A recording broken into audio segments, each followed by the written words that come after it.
Married people, what's the one advice you wish you could give single people who want to get married? Story 1. Think about the absolute worst day of your life.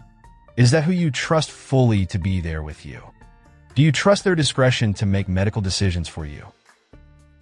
Best part of my relationship is I can bring up anything with my spouse and know she's going to be there to comfort or support me.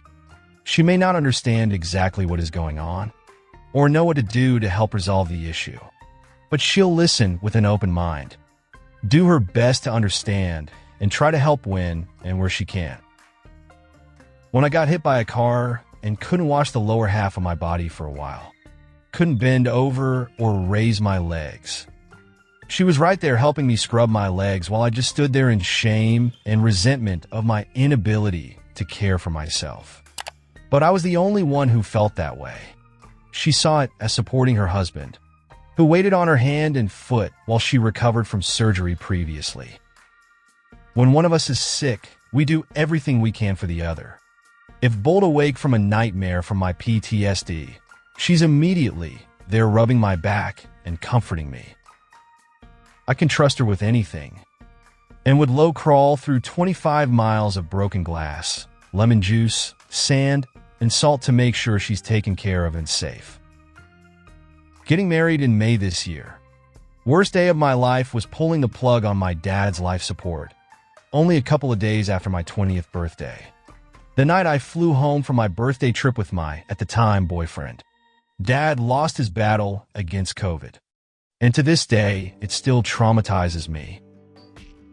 We had been friends for barely a year and only started dating a month ago prior to Dad's passing. When I called him in the dead of night, bawling my eyes out at what I had done, he flew 2,000 miles, we were long distance, that very same night, and stayed to support me for that whole week, being my anchor. As my sisters and I hastily planned a funeral we weren't remotely prepared for. I could go on, but I definitely couldn't have made it through everything without him, and the sacrifice he made to be with me. I love my fiancé so much, and we're both so excited for our future together after marriage. Story 2. You two are a team. It's you two against whatever issue you are facing, not you against the other person. I wish I could count the number of times my husband said, "We'll figure it out." We always do, so nice to know we're in it together, and it'll be okay. My wife hates when I say that. Reality is most problems that comes up, we do solve in the end. Some take time, some take sacrifices, some aren't even a problem in the end, and sometimes a problem is a problem and it wins. But I don't spend time worrying about things. I either look for a solution or some way to mitigate a problem, or I ignore it for the time being.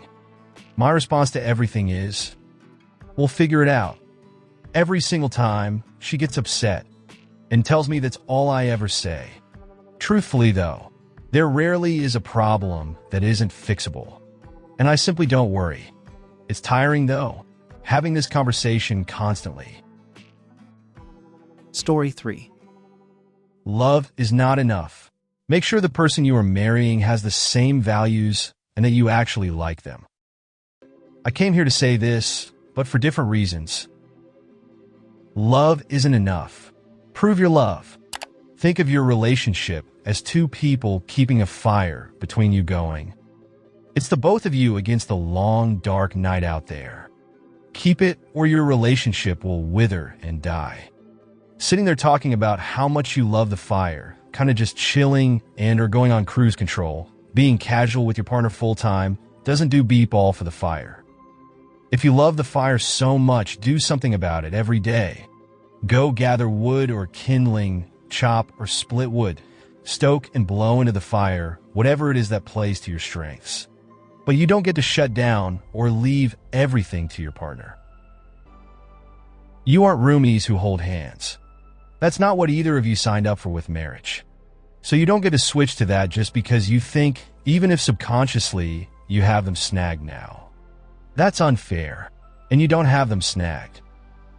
This means you should be regularly telling your partner you love them. You're thankful for them. You hug and kiss them when they leave, and get up and greet them at the door when they come home. You obviously do the things adults need to do, like help with chores, take care of the kids if you have them, mainly aimed at the men reading this, etc. But you should also do things you know they like or love without them having to ask. You ask yourself what else you could do that you aren't doing already. Surprise them sometimes. Show them affection, romance, desire. A beep as often as possible. And be the one who initiates these things sometimes.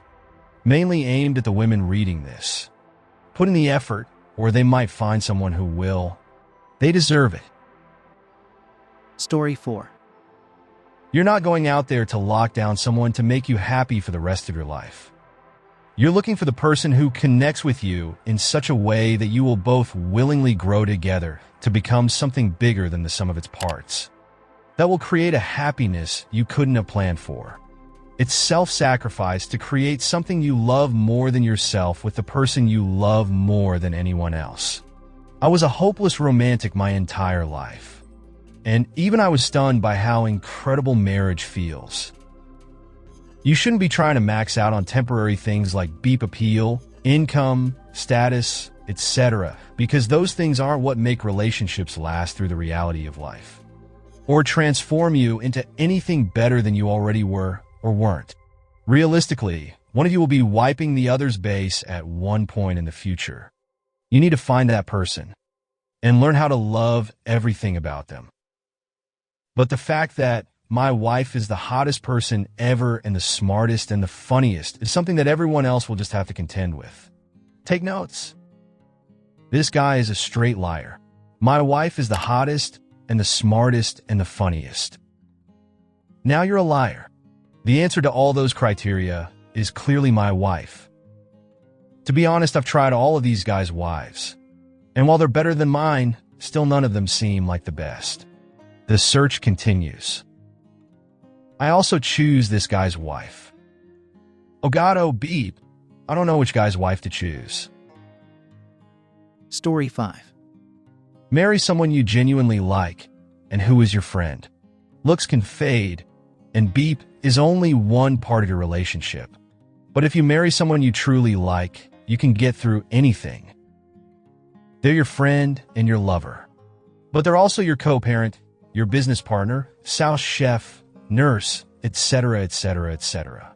Pick a person who is going to be a good partner in every facet of your life, because you're damn well going to need them to be. Story 6. Always date your spouse. I was going to say this. It's so important to go on dates. Everything from go to dinner to going on walks.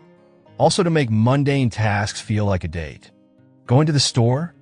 Get a hot beverage before or after, and sit down and chat for a bit. Gotta pick up or drop off kids? Take the long way home and cruise with your partner. It helps to make the little moments more meaningful by not being on your phone. Even if you're not actively talking, just sitting in the moment together can be romantic.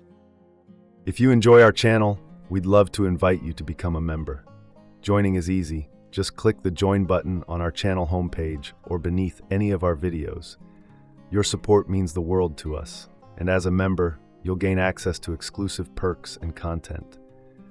Thank you for being part of our community. We look forward to welcoming you as a member soon.